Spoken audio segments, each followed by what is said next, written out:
Jersey number 7। Indian क्रिकेटमध्ये ही 7 नंबरची Jersey आणि क्रिकेट फॅन्सचं एक वेगळं नातं आहे। ही जर्सी आहे भारताला 2 वर्ल्ड कप आणि 1 चॅम्पियन्स ट्रॉफी जिंकून देणाऱ्या महेंद्रसिंग धोनीची। आणि धोनीची हीच जर्सी भारतीय क्रिकेटमधून रिटायर करण्याचा निर्णय बीसीसीआयने घेतलाय। 2004 साली आंतरराष्ट्रीय क्रिकेटमध्ये पदार्पण करणारा धोनी पुढे भारतीय क्रिकेटचा नवा नायक ठरला। कॅप्टन कूल ही धोनीची ओळख बनली। धोनीच्या नेतृत्वात भारताने 2007 साली पहिला T20 वर्ल्ड कप जिंकला।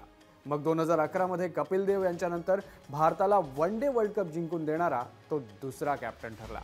2013 मध्ये चॅम्पियन्स ट्रॉफी जिंकून आयसीसीच्या 3ही स्पर्धा जिंकणारा तो एकमेव भारतीय कॅप्टन ठरला।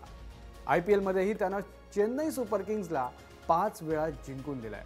त्यामुळे धोनी भारतीय क्रिकेट चाहत्यांसाठी सुपर हिरो आहे। तो 2019 साली आंतरराष्ट्रीय क्रिकेटमधून निवृत्त झाला आणि आता धोनीची जर्सी ही भारतीय क्रिकेटमधून निवृत्त होते। याआधी सचिन तेंडुलकरची 10 नंबरची जर्सी ही बीसीसीआयने रिटायर्ड घोषित केली होती आणि आता धोनीची जर्सी नंबर 7।